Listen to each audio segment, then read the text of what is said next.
Hello, it's me, Robin, with Simple Food, Simple Life. Guess what today is? It's Friday Confab. Yay! Today is September the 12th, 2025. I just don't know where the time has gone, do you? September the 12th. So, today, I wanted to come on here. I wanted to visit with you for a little while. Got your coffee? Got your tea? Got your Coca-Cola? I've got my coffee. Of course. I'm kind of getting a late start today because I was on the phone with my oldest daughter. You know, we had stuff to talk about. We talk about everything. Current events, the state of the world, and all kinds of things. That's what we talk about. So that was very enjoyable. Friday is her day off, and my son-in-law is off today too. So he was chiming in the background. That's always fun. So anyway, I was late meeting you guys. I'm very sorry, but I'm doing my best. I was going to tell you, I have to tell you how my September personal challenge is going. It's actually going pretty well. I am enjoying the process. I'm enjoying just jotting down my meals each day. It was a little hard to get used to the 3 meals a day because I've been doing 2 meals for so long, but I've really actually been enjoying it. So Friday, this is the 5th day of the 2nd week. So you will see the compilation of those videos on Monday for the Monday video. So, and then I'll show you everything that I ate for this 5-day week, because it's just for 5 days. And then, you know, on the weekends, it's like, I'm gonna do what I want. Well, however, today you will only see my breakfast and lunch because my youngest daughter is going to be back on the weekends because she's got to pick up Jon Snow. She'll be taking him home with her on Sunday. So she's going to be here for the weekend. So her birthday is next week. And I told her to, since her birthday is next week and I won't see her then, I said, let's... we could go out for a bite to eat, or we can order out. It's whatever you want to do. And so she said, well, let's order out. That way, you know, we don't have to be people-y. So we're going to pick up some tacos. There's a wonderful Mexican food restaurant. It's been around for years and years and years and years. It's across the river in Illinois. And we're going to zip over there. We're going to bring back some tacos and pizza. And it is always awesome. It's really always good. It's more like the Tex-Mex. Really, really good. So we're going to do that. We're going to bring that home and just watch TV and eat. So what I might do, I might include a picture of the tacos so you'll know what I had. So, it's gonna be fun. It'll be good. So anyway, that is that. And what else did I want to talk? Oh, some of you have asked me, because I was telling you guys that I was at the library and what I got and the book I had finished. So I'm reading the Father Brown Omnibus right now, which I get a charge out of it. The writing seems a little antiquated, but I really don't care because I love the language. So some of it is very amusing, and so I've been reading that, and it's a compilation of these short stories, so that makes it fun.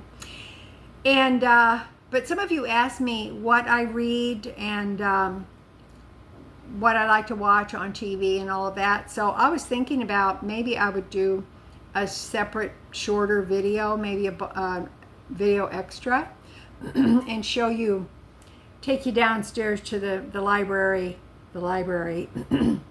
shelves that I have down there and show you my books. show you what I read, what I enjoy reading, and most of them I have had for years and have not only read them but reread them. Some of which are mystery, fiction, historical books. I like history a lot. So some of those are that. I got a frog in my throat all of a sudden. I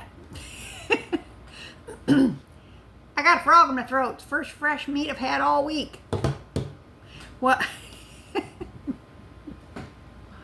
Crazy old lady. So, anyway, if you would like that, let me know, because I'll be happy to do that for you. We can go down in the family room, and I do have some books in the spare bedroom downstairs as well. And like I said, some of them I have had for ages. Also, my husband's science fiction collection, that he was a big sci-fi guy, and so some of his books went to family, but I still have many of his books.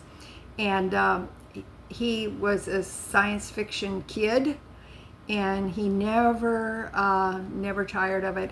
He has a lot of old books and from sci-fi authors who were pioneers in the science fiction world, and so I do still have some of those books as well.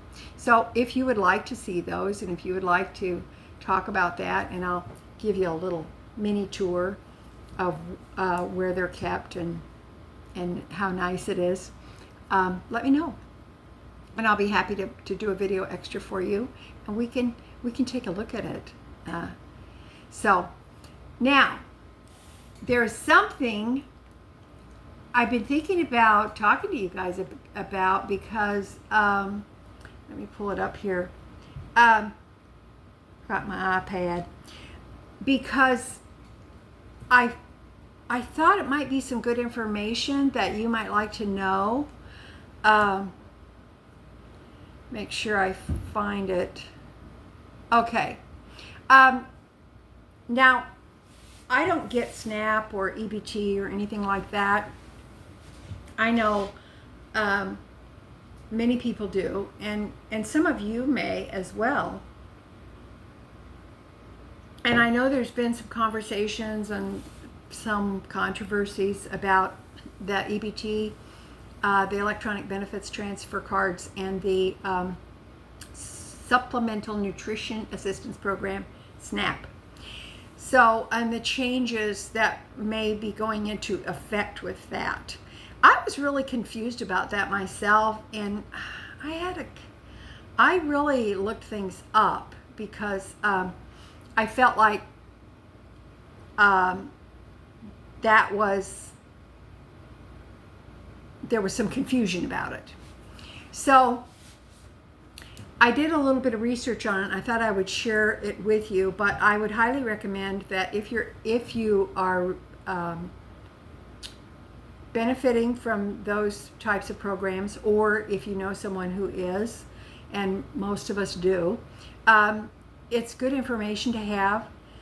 And I was also, since I'm in Iowa, I looked up also specifically Iowa, but there's been a lot of conversation about there's certain things that you're not going to be allowed to buy with your EBT anymore that aren't included on the SNAP, on groceries, etc.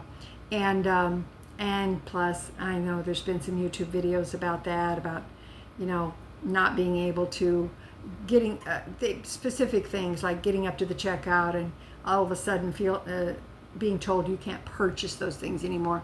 So I thought maybe I could do a little research and clear that up. But I recommend you guys do your own research too. Sometimes you can't just depend on everything you hear. It's good to look those things up. So the SNAP program, the EBT, those are come under the auspices of the U.S. Department of Agriculture. Okay, so that's good to know.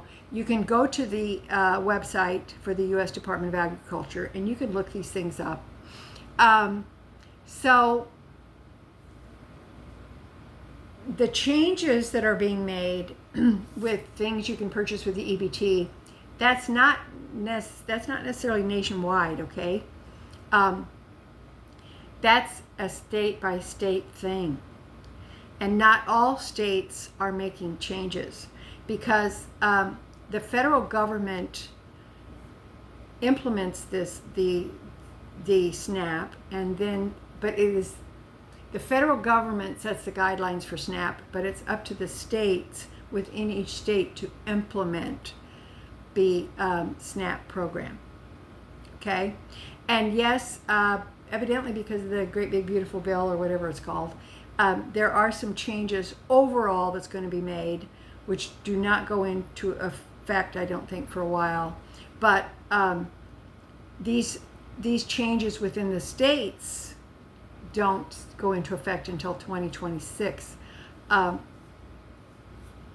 For most of them, generally is the term they use. So it says Supplemental Nutrition Assistance Program, SNAP. These regulations, which generally go into effect in 2026, restrict the purchase of certain foods, often categorized as junk food. Not my quotation marks, it's theirs. So now 12 states have implemented changes in their EBT, their SNAP. 12 states so far. And the states have to make a request to the USDA to approve these changes. So these states have requested these changes that they can make within their states. There's 12 of them. They are Colorado, Florida, Idaho, Indiana, Iowa, Louisiana, Nebraska, Oklahoma, Texas, Utah, West Virginia. Okay? So it's those states that have requested. It says the specific restrictions vary by state because it depends on the state. For example, some states may only ban sugary drinks, while others have expanded the list to include items like candy, energy drinks, and prepared desserts, things like that. So I think it's good to look those things up. I looked up specifically for Iowa as well. Like I said, I don't receive those benefits, but for example, the only thing Iowa requested approval for is that, for example, with SNAP benefits or with on the EBT, you're never charged tax on food.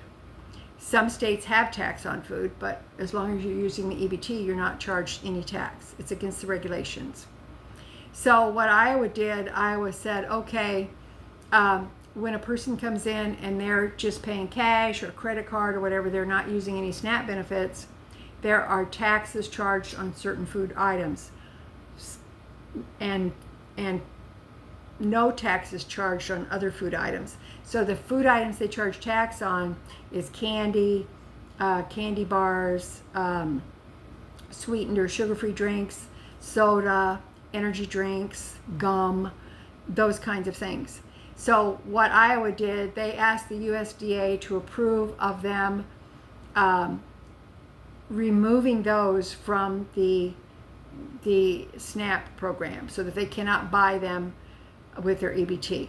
Not only would they be charged tax for those, they would have to use another source of payment for those. They could not use their benefits.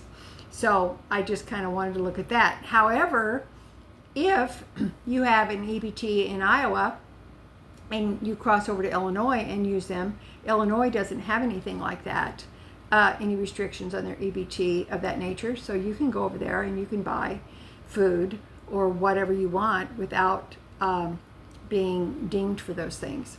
However, if the opposite is true, if you come into Iowa, and a lot of people come from Illinois to Iowa to go to Walmart, the changes will be made on January 1st, 2026. And so that's going to affect them. So if one state has put in place restrictions and the other state hasn't, it's vice versa. It can work both ways depending on where you're shopping.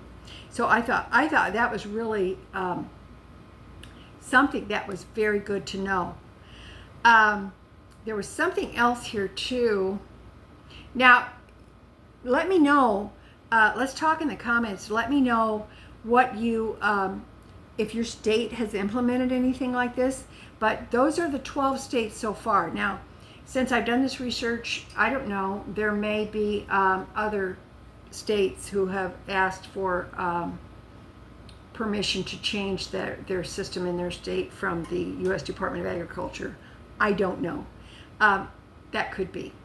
So I did check because I wanted to find out about, let's see here and make sure I got this right.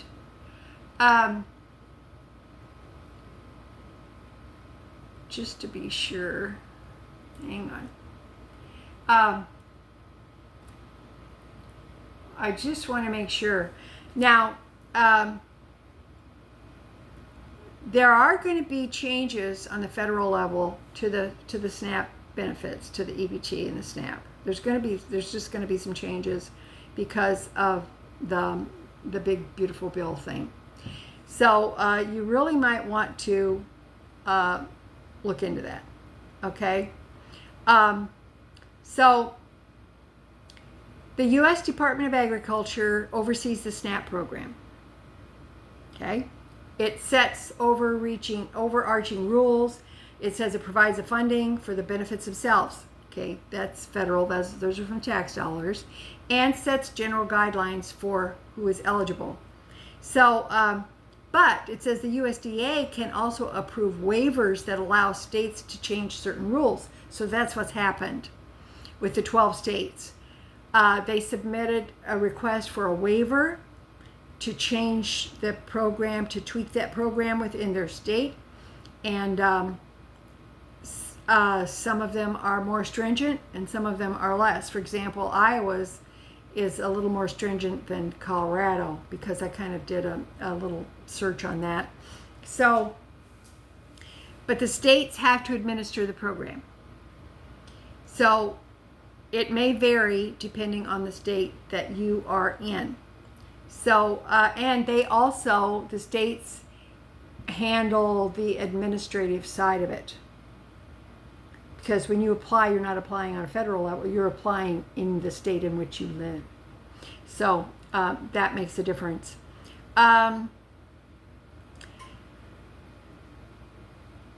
So I think that would be I think that's kind of helpful. So that, because there's a lot of questions, and I would say rather than listen to hearsay or listen to people complain, or there's people who are doom and gloom and how terrible this is. It depends on your state. So look at your state and see what your state is implementing. Like I said, Iowa is one thing. Illinois, they're not on the list. They haven't made any changes. They haven't made any waiver requests at all. So it just really depends on where you live.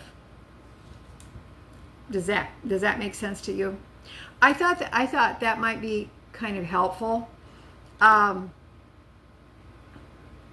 because when you need them, you need them.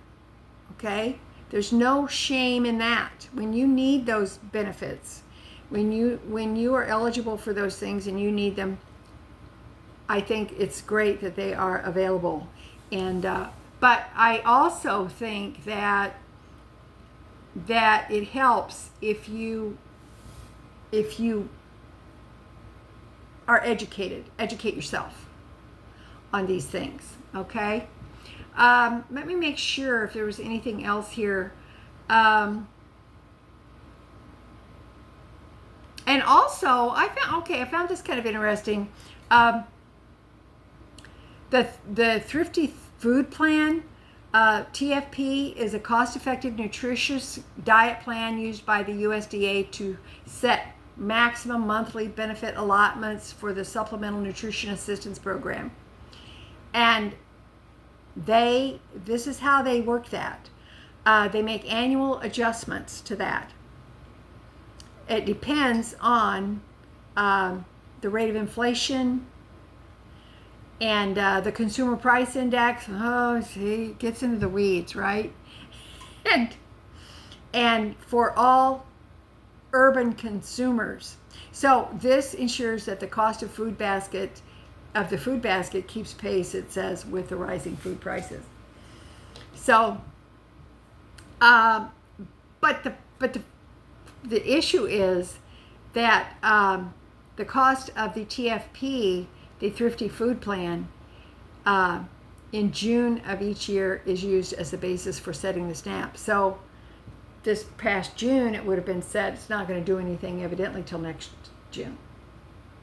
So I thought that was kind of interesting. So I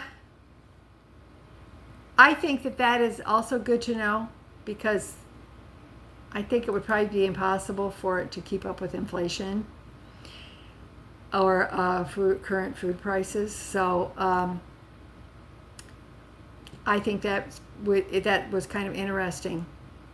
It says the 2021 reevaluation, for instance, led to a 21% increase in SNAP benefits, and the first such increase in over 45 years. That was not simply an inflation adjustment. So they are looking at these things, and I think it's good to know. It's just good to know how they make these adjustments, and when they make the adjustments. Okay? All right. Because everybody needs to eat. That is for darn sure. So, okay, I think I bent your ear enough. Let me know what you think in the comments. If this has been helpful, great. Otherwise, search for yourself. That's probably the best thing that you could do, is just look for yourself so that you have a better understanding. And then if you do have questions, sometimes it's knowing what questions to ask. Does that make sense? Okay. I think it makes sense. So, okay. I love you guys. You know I do. That is it for me today. Okay. All right. I am so glad that you're here with me today. I love you guys. As always, you know that little is much when God is in it. Okay? All right. Have a great day. Have a great weekend. Enjoy your weekend. And, I don't know, try to do something fun. Okay. Love ya. Bye.